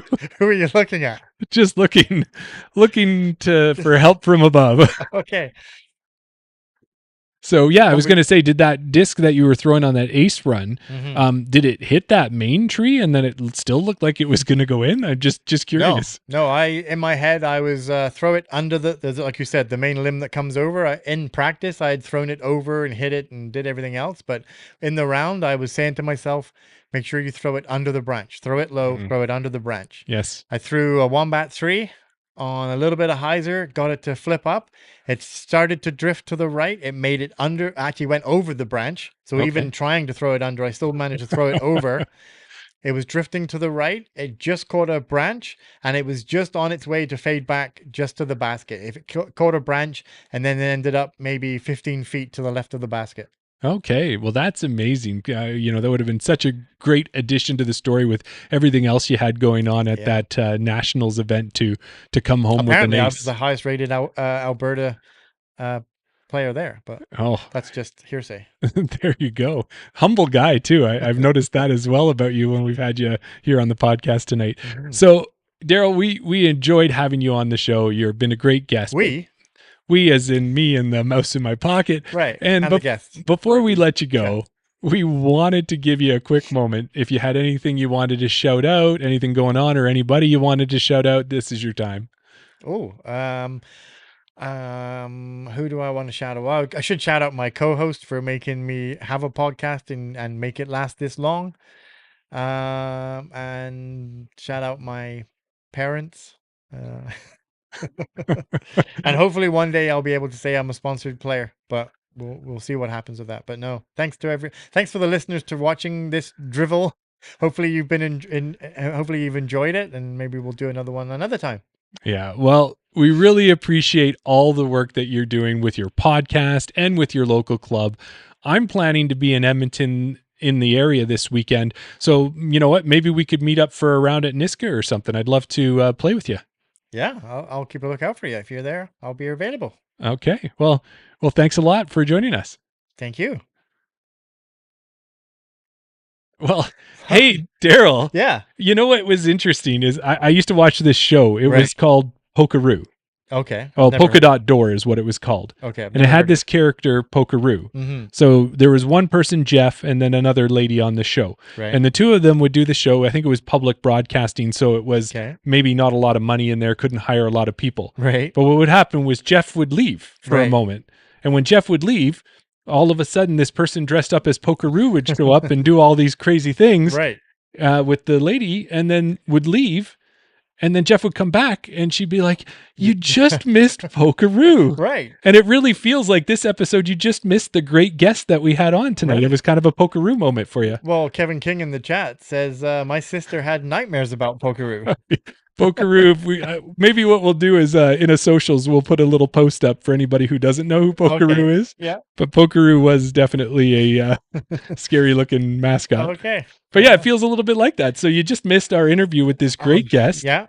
Yeah, and we had a good time with it. And yeah, I think you're going to have to go back and watch that episode. I'm excited to go back and watch it, but I think we should hurry up and get on to the next guest. Well, I'm kind of thinking, I'm looking at the time here. It's 8:11. I think we got time. And I'm just wondering here if it's one of those things we really truly have time for tonight. And do the listeners want to see another interview like that? Let me know in the chat if you want to see another interview. I think we've got time. I don't think we need to drag things out. Okay. But I also think that because I think if we don't do it now, then it'll lose its effect. Well, there is that for sure. So if you are wanting to do, maybe what we'll do is we didn't shout out our sponsors. So give me a chance to shout out the sponsors. We can watch the chat. Yeah. So we do have two major sponsors of the show. We have BR Disc Golf, and you can use the code CHAINOUT at checkout to get 10% off. And when we talked to Brendan this week, he had mentioned that if you're a tournament director, kind of like you were with that Discape event that you did, and you're looking for some extra prizes, one of the things you can do is a lot of times tournament directors will be like, what disc should I buy for my people and stuff? Yeah. And so what they do is they have to pick a disc, and maybe not everyone wants it. So instead, go to BR Disc Golf, get gift cards with him. He'll get you a discount so that you can build up to your value, and then your players can choose the disc they want or the gift that they want. I'm hearing a yes with a load of exclamation marks. I do. Would love it. Yes, definitely. Did Jeremy P say yes to the interview request? Oh, okay. Well, I guess apparently they'd like to hear one. So let's get going here. We got one more sponsor. We got Cardinal Disc Golf, and you can get 10% off with them. Use the code CHAINSPACEOUT. And big news was released by Cardinal, and you need to go to their socials to check it out. Yeah. Kevin and Lane still with the company, still trying to do great things. They were struggling with tariffs and some other manufacturing woes that they had, but they've made some big changes to the company. It's going to take, it's going to help players. It's going to help other people who want to buy jerseys. It's a new way of doing business. Check it out. It's a really, really cool thing to do there. Yeah. So are we going to do one more guest here? I think we do it. We roll for it. All right. Let's go for it. Okay. Let me get rid of that. Is the guest even here? I'm looking in the green room. I think they're sitting there. They got their back to us at the moment. If the green room, if the guest can hear me, you might want to maybe go to yourself for a minute or two. I just had to get the buttons ready. Yeah. Okay. Yeah. All right. Give me 1 second here. All right. So we're lining up our second guest of the evening. Let me just scroll to the correct section of my notes here, so you can talk amongst yourselves for a second or two. Okay. Maybe I don't have it here. No, I do. Question. All right. Yes, here we go. All right. So tonight's guest has been a PDGA member since 2022 and hails from London, Ontario, but now calls St. Albert, Alberta his home. He plays in the MA40 division. He was a Limber Pinecone and is a co-host of the longest running weekly Canadian Disc Golf podcast. Join us in welcoming Jeremy Power to the show. Hey, how's it going? It's really good to be here. Yeah, it's good to have you here. It's just a disc golf podcast. We didn't expect you to get dressed up or anything like that. Well, I've heard you guys have been doing your podcast over there for quite a while now, and I just wanted to make sure to give it the professionalism that it deserves. Perfect. Thank you. So I just want to start it off by saying it happened last week, and I checked this week. Sorry. And there's no conflicting sports schedules this week. Unless you're a Minnesota Wild, Jersey Devils, Red Wings. There's lots of games happening this week, but we're not going to cover that this week. So we see that you're just located just outside of Edmonton, Alberta. Is that where you normally play? Yeah, well, I'm kind of out in the St. Albert area, and there's a course. I just looking at your comments there, and I am not the evil Lex Luthor. I do know I do look pretty sharp though once I take that hat off and show my little chrome dome a bit. But Yeah, no, I'm out in St. Albert, Alberta there, and we've got a nice little course.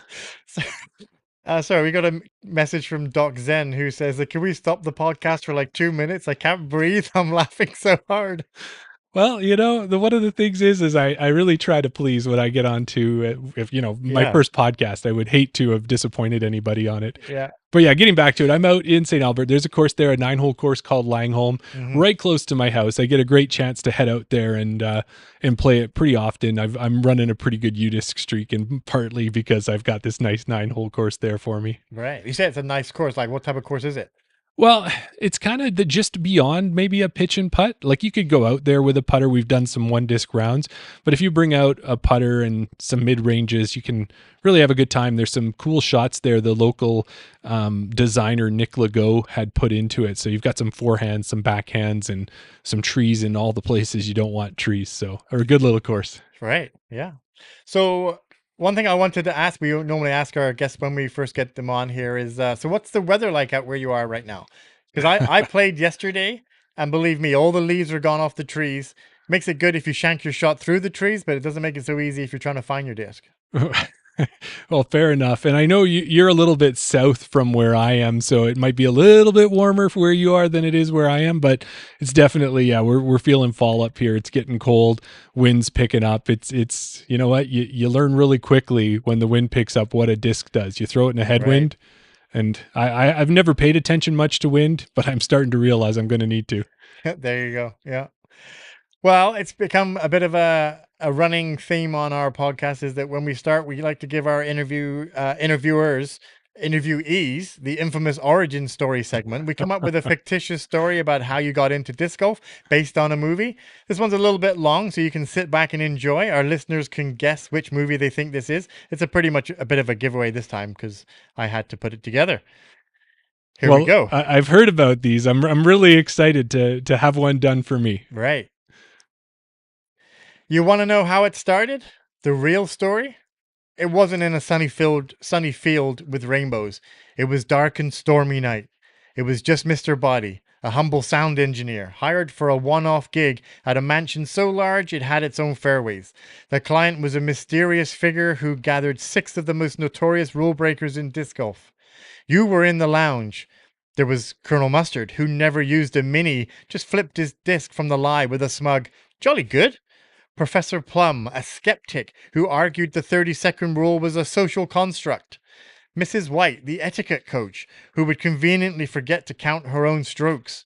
Mr. Green, who threw camo green discs that he'd lose in the rough. And Miss Scarlet, who I swear didn't release her jump putt until the disc was already in the basket.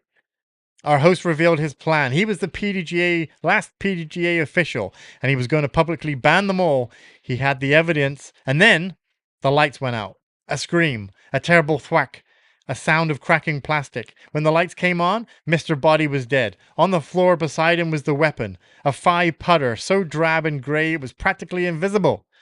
Chaos. Accusations flew faster than a mist-thrown astronaut. It was Plum in the library with the destroyer. It was Scarlet in the ballroom with the Berg. I saw Green in the conservatory, hiding a grass-covered fairway driver. They were lost. A group of cheaters, trapped with a body and no rules to follow.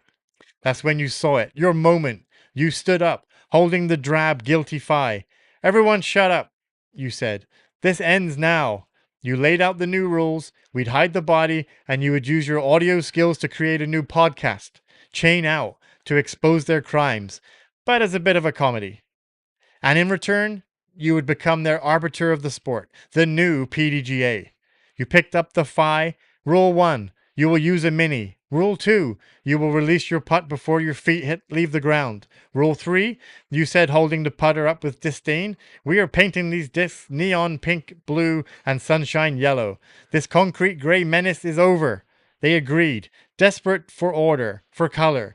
You see, your career didn't start for the love of the game. It started because you had to bring order to chaos. It was you, Jeremy Power, in the billiard room with the rules committee.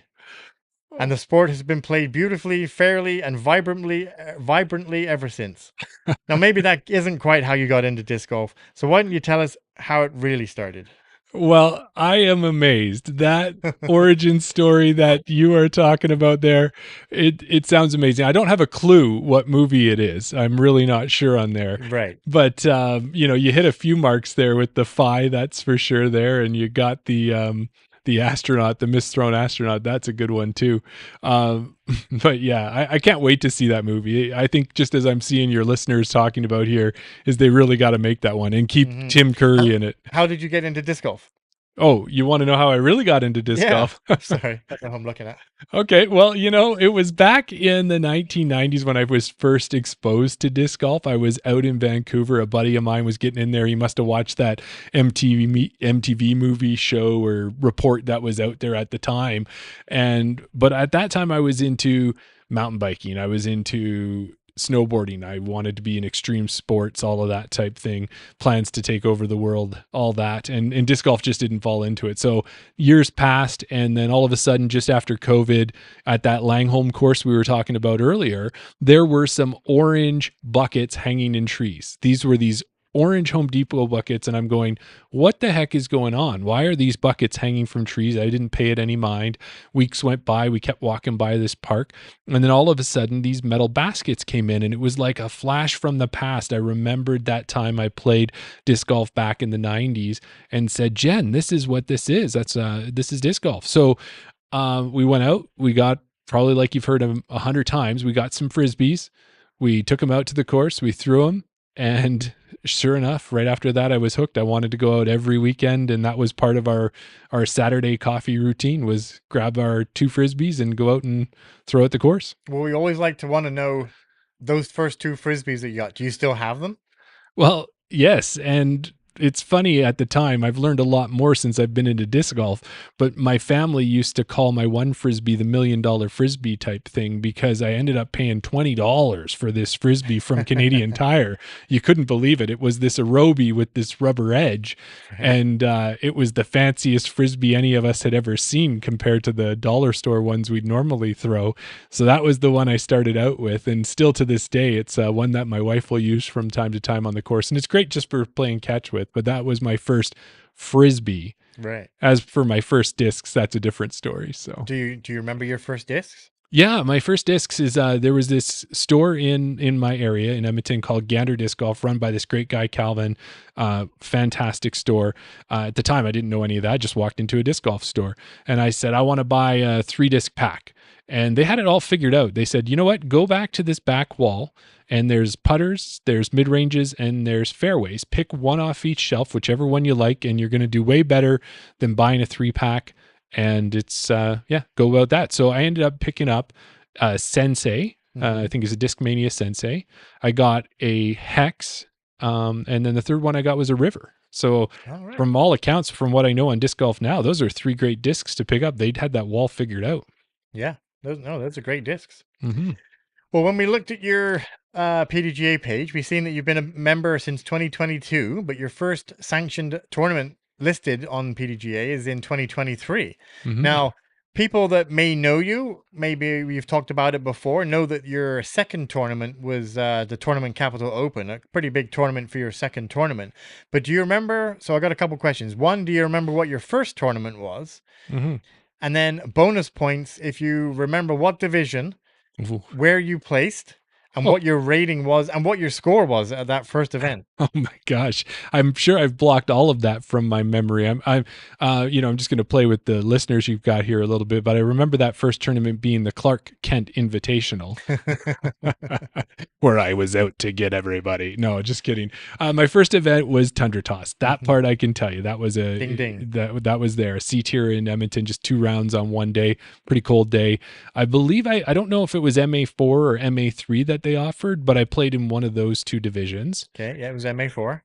I'm going to guess. This is just total guess. There couldn't have been more than 20 people in the division. So if I'm assuming there was 20 people in the division and how well I played that first event, I'm going to say 20th.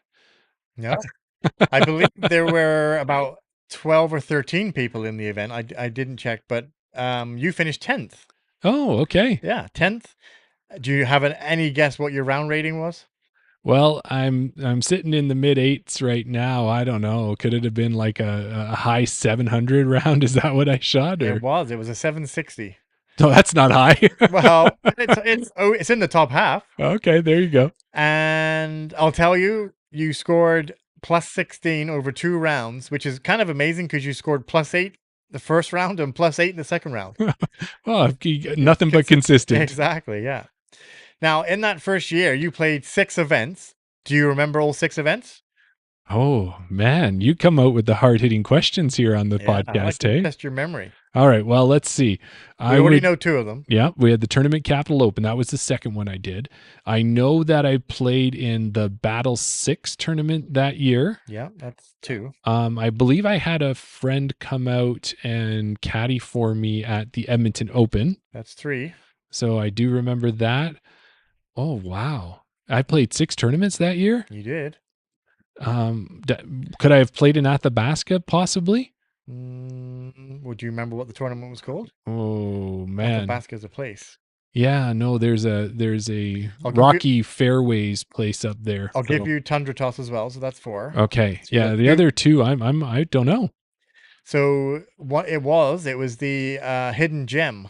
Yes. So, okay, there we go. That's out The at Hidden that Gem Rocky was out Lane at- Fairways. was out at Yeah. Athabasca. Yep. And the one that you're forgetting is the one that you actually traveled for. It was the Oil Sands Open 4 out in Fort McMurray. Right. Yeah. That was a great event that I Yeah. played out there. So out of the 4 that you can remember, was there one that stands out? Well, to me, I think it really does have to be that Tournament Capital Open event. Mhm. You know, I didn't know a difference between a C tier or an A tier when I was registering for those events. All I knew was that I had a friend in the Kamloops area and said, "Well, why don't I play this tournament?" And I'm always for the twofer. 2 things Right. if I can get them done.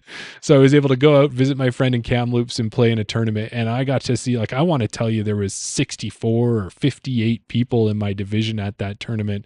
And it was quite the event. I've long since then learned about Kerry Neal and Chad Smoliak, the organizers of the event.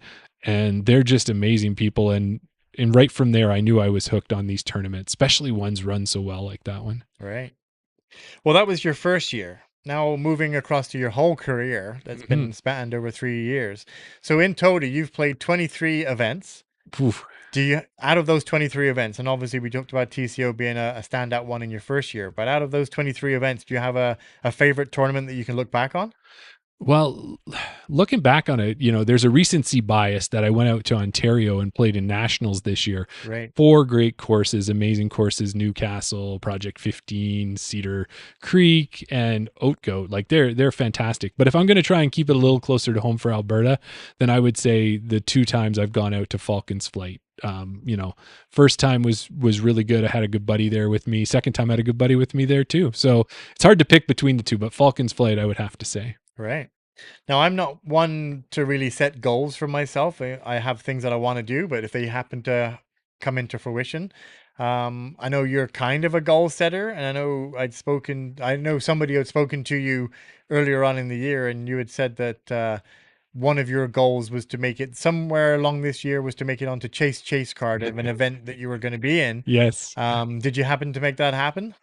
Yeah, no, I did get to Chase card. I actually had an early season tournament that surprised myself. I made it to lead card after round 1. So going into round 2, I was at lead card down at Spring Runoff in Lethbridge this year. At that early time in the season, you must have thought, my season's going to go kick off with a bang, and hopefully this continues for the rest of the year. Well, I figured I was going to be 950 by the end of the year, but you know, alas, those things, a little bit of flash in the pan there if we look back on it now at the season.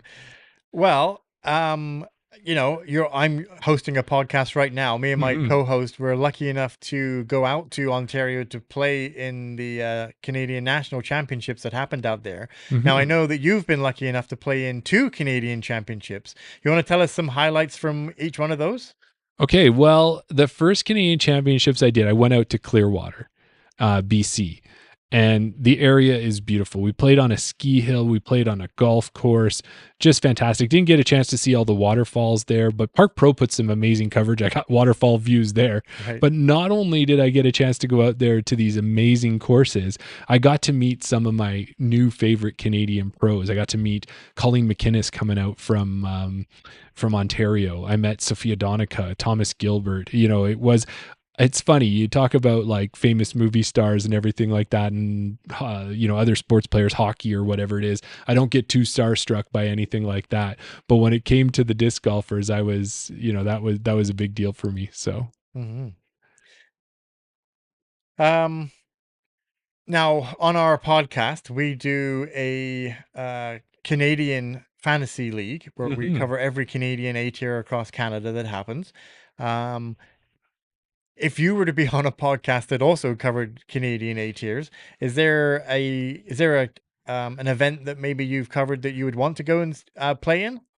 Oh man, the Canadian A tiers, like I believe there was 11 pro ones this year and maybe another 3 additional ones for the AMs, and they all seem so amazing, whether it's starting the year with the spring runoff in Foxwood or ending it with Ontario provincials. Of course, that one you got to be out in Ontario to be in. One that I has on my list, and especially if they bring back the beach course again that I want to play, is the Gold Eagle Open out in Saskatchewan. Oh man, I not only that, I got to go to the Dieppe Open. Man, it's so hard to pick. But okay, if we're going to settle on one, let's settle on the Gold Eagle Open for now with the beach course, because I would like to try those 2 courses there. Yeah. Speaking of A tiers, are you doing one for the Ontario provincials? We are. That's going to be coming up a little bit later. Okay, how much later is it going to be? Well, hopefully not too long. Okay. We'll try and keep going through this interview, and then hopefully we won't be too much longer. All right, maybe you've got. Do you have a lot of questions? Could you get to maybe the meat and the potatoes? I can move along. So the Chain Out podcast. Yes. I hear you do it with another guy. I do. Great co-host. Right. So I'm a host, actually. I used to be the host. Yes. My question kind of is a little bit off topic here, but shortly after we met, you had convinced me to start a disc golf podcast with you. How long had you been thinking about this? And do you have any regrets? Well, I'm always a fan of breaking the fourth wall, and my host of that podcast certainly does it, like in this case here. One of my favorite things. So, sorry, if you can just tell me the question one more time. I got a little caught up on myself there. Shortly after we met, you had convinced me to start a disc golf podcast with you. How long had you been thinking about doing it? And do you have any regrets? Well, I'll tell you that I'd been thinking about it for a while. Like I used to be a lot into board games before I got into disc golf, and I'd listened to board game podcasts and thought about starting my own board game podcast. And then I got into disc golfing and thought about starting it, and it was looking for that one person. Do I have any regrets on it? How could I have regrets? It's been such a amazing experience. Sometimes you got to wonder if you picked the right host for the podcast to be your partner in it. And some people might think you regret that, but no way. I can't regret that. I've got the greatest host. Some people say we got a Statler-Waldorf type relationship there, and we argue like an old married couple, but hey, it adds to the spice of the podcast. So no regrets at all. Right.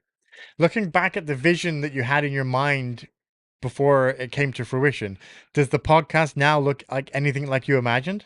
Well, I would say I don't know if I could have ever imagined it turning out into what it has become, because when you think about it, as a goal setting guy, you'd think I would have had this thing planned out for 10 years in advance, but I just thought, let's get on and talk about disc golf and see if anybody will listen. And here we are now, almost 500 subscribers on YouTube. We had a chance to do the opening ceremonies out at nationals. We've talked to all the best and most amazing people in Canadian disc golf, and we still have so many more to talk to. No, I could never have imagined it getting to where it is now. Right. I guess you kind of answered my question there. Looking back on the fact that you've done it for 2 years now, I know we talked, or I know I've heard you talk about it on another podcast at 50 episodes about the highlight. Yeah. Up until then, now you're up to 100 episodes. Has the highlight changed, or is there a highlight excluding guests? What has been one of the highlights for you doing it over 100 episodes? Well, when we started going live, that was a really interesting experience because it really changed the dynamic of what we would do. Is I'll tell you, when we pre-recorded, we would get the giggles and we would have these moments, and we were able to share a number of them with our listeners, and they all enjoy it. But we had to be a little bit more professional on the live, because if nobody wants to hear two old guys laughing for 12 minutes straight, so that was interesting. And what came of that is we did an episode down in Calgary at the Cold Garden Brewery, and it was an event for us. Like my co-host, or sorry, my host, I got to keep remembering that. My host, he's a technical wizard, and he put together all of the equipment that we needed. We had guests come down that came out to see us. We got to drink a number of beers and just enjoy it, and then go the next day in the deep snow and play one of Calgary's best courses. And that's a highlight for me for sure of the 100 episodes. I think you can. I think at this point you can class yourself. You're both co-hosts. I don't think one is any more important than the other one. So I think we're both co-hosts. Well, I appreciate that. I'll have to ask the host if Yeah. he'll go for that. I'm glad that you support it, though. Do you still enjoy doing the podcast? And do you still enjoy doing the podcast with your co-host? 100%. Like, there is nothing I'd rather do on a Wednesday night. I travel to the United States from time to time, and they'll want to take me out for dinner. They'll want to do something. I'm like, nope, sorry. We're interviewing Elaine King tonight. I gotta be there. I haven't been at every episode, not as much as my, as you said, co-host has, but even with that, there's nothing else I'd rather do on a Wednesday night. There you go. You talked earlier about the early days of doing the podcast. What's one thing that you can share that maybe never made it to the podcast?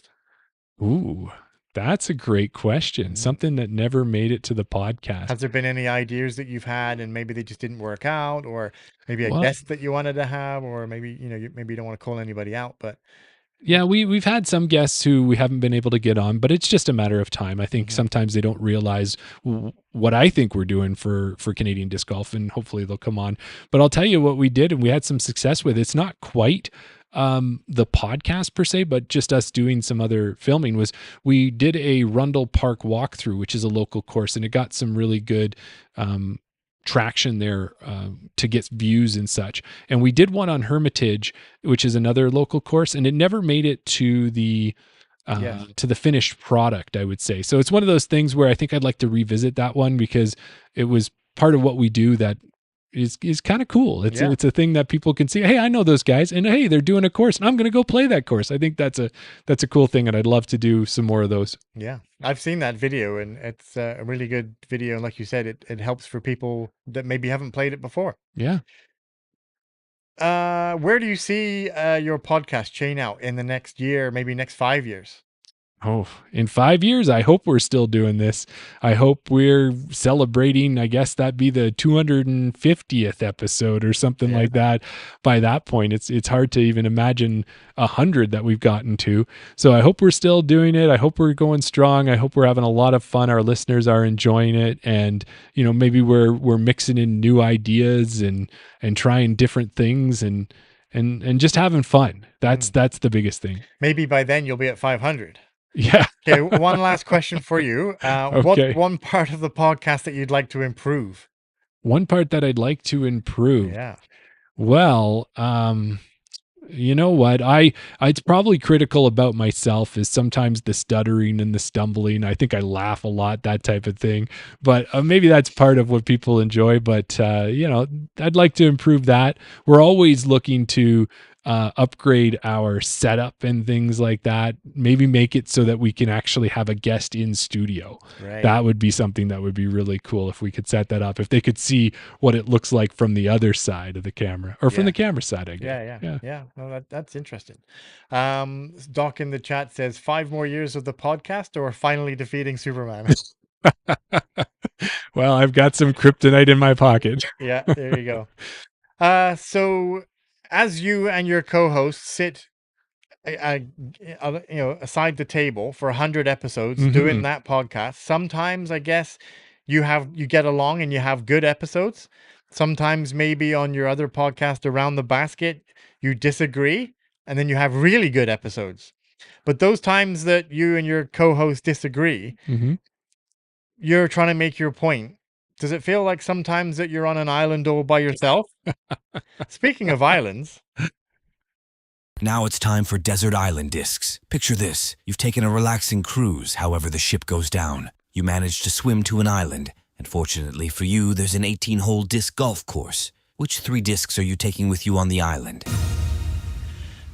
well, Jeremy, it's that time of the show where we put you on this fictitious cruise ship in the ocean, and it goes down. Luckily for you, you're able to swim to shore, and you had your trusty disc golf bag with you that only contained 3 discs. The only 3 discs you ever need with you on this island. If you got to this island, we want to know which 3 discs would you be taking with you? Oh, well, when I saw this in the outline, the desert island discs, I was like, what are we doing here? What is this all about? Is this utility? Is this disc golf? Okay, but I think I was ready for it. I think I prepared properly. So I'm imagining here that most islands are made by volcanoes. I've been to Hawaii. I've seen that. So there's probably a volcano on this island. Am I right with that? Or I don't know. I don't know. I'm looking around for help. But yeah, I'm going to guess there's a volcano on this island, maybe some palm trees. It's going to be beautiful. The sun's going to be great. Maybe a brief wind, lots of coconuts, that kind of thing. So keeping all that in mind, I'm going to bring 3 of my most trusty discs. Okay. And they all happen to be, well, I won't even say all. We'll just see. Let's look at them. My first one is this lovely mantra that I've got. You'll see it's got kind of a Mandela design on it. It's by Karen Martel. It's one of her signature discs. She's one of our awesome Canadian disc golfers out of Quebec. Right. This is like a 9.6 -2-1. I've had some of my best throws with this mantra. So I'll bring that to the island. Second disc, oh, surprise, it's another Canadian Pros disc. And one of my favorite Canadian pros out there from Victoria, BC, Gabby Lee. This is a Detour. And again, it's slightly understable because I don't know if you know this about me, but I do throw a little bit hyzer. So I need a little bit understable disc. So this is a 5.5 -2-1, another great disc. Third disc, I'm going to need something a little bit shorter, maybe get into the ground from time to time, something I can putt with, that type of thing. Throw a roller maybe down that volcano. Okay. I've got myself a Chance Stad, not Chad Stance, as some people have been known to say. It's a Chance Stad disc as well. Another great Canadian player. He plays an MP40. It's got these baby Cthulhu's on it. And this is a range, which is a fantastic short range disc, almost like a Berg. If people are familiar with a Berg, they might have heard of that one. Right. But this is the MVP Axiom one. Okay. But you know what? I was having so much trouble picking. Can I have one honorable mention? Yeah, just for you, you can have an honorable mention. So I got one honorable mention, and guess what? It's another Canadian disc golfer. Of course it is. So there's a great player out of Lethbridge, Alberta, Noah Higgins, and I have this M4 of his with this amazing design on it with this bird and the bridge in the background. Yeah. I would like to bring this one, but I realized when this one hits a tree, it folds into half like a taco. So I want to bring it, but that's the reason it's only an honorable mention. I need it to be a little bit tougher. What I'll do is I'll let you bring that as your mini. There you go. Thank you. Thank you. Well, Jeremy, it's been great having you on the podcast. We learned so much about you. We want to take this time to thank you. And if there's anything else, anybody else you want to shout out or anything we missed, now's your time. Okay. Well, yeah. Thank you so much for having me on the show. I really appreciate it. I want to thank my family, of course, my wife, my 2 kids, my boys. They really put up with me with all the time that doing this podcast takes, whether it's the Wednesday night filming, the Monday night and Tuesday night outline planning, the other things that we have on. So thanks for that. And thank you so much to my co-host, as you mentioned. I don't think this podcast would exist without him. So I really appreciate that. Looking forward to catching up with him hopefully this weekend. And another thing for your listeners before I go is I did bring some stickers that I want to be able to hand for you. So we've got these stickers here from our podcast. It's called Chain Out. Right. I don't know if you've heard of it much yet, but got the CO here or the Chain Out and got them in the blue. So maybe, I don't know if you guys see a lot of players or something, you can maybe hand some of these out when you see them. Right. That's awesome. Well, thank you very much. We've enjoyed having you here. And as always, we'll see you next time. And if I get to see you out on the course, I'll be sure to grab one of those stickers from you. All right. All right. Thanks for joining. Yeah. Well, there you go. That was an exciting end to the podcast. We have a guest waiting in the green room for our next episode, which will be our fantasy A-tier podcast that's coming up. Oh, just 1 second. Sorry, I pushed the wrong button. There you go. I'm back in this. Yeah. Do you know what? What's that? You just missed an amazing interview. Oh, It was you pokerooed me. I pokerooed you. It was one of the guys from the Chain Out podcast. Oh, I've always wanted to hear from them. I've, Yeah. I've never seen them interviewed. How was it? How were they? The interview that I seen that happened was amazing. Oh, Yeah, good, good. guy really knows his stuff, and Yeah. it's been playing for a while. And Well, this has been a supports Canadian great. disc golf. It's been a great 100th episode. What would you think?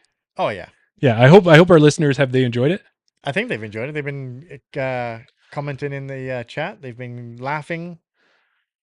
Yeah, I heard that the your last guest was maybe a little bit overdressed for the occasion. He definitely put the other co-host to shame. He was so prepared. He brought discs with him. He got a change of clothing, or maybe not a change of clothing. Maybe he was already dressed up like that. But yeah. Well, no, it's That awesome. other guy. We appreciate everybody's support, everyone who's helped us to get to 100 episodes, and we hope to be doing 100 more. We hope you've enjoyed it all. We do want to wrap this one up. Yes, though. but what I would say is, don't think this is the end or this was the peak. We got to 100 episodes. Mhm. We are building towards 104 for our full 2-year anniversary. So stay tuned. We got other things planned for that one as well. That's right. And we're going to wrap this one up pretty quick so that we can get over to the Patreon episode, which will be our fantasy picks. Yes. Thanks to Tobin Isaac, who's been waiting patiently in the green room there. We'll get over to that right away. We won't have too much of a break. But we always like to end our episodes with A little bit of words of wisdom. words of wisdom. Yeah. Sure. Why don't you go for that? So people will know this is because they just seen an interview with somebody who looks a lot like me. But in Cornwall, I played for the clout. Yelling 4, I would always shout. I missed every green. Still claimed I was keen. Then wrapped up the round with a Chain Chain out. out. Thanks, everybody.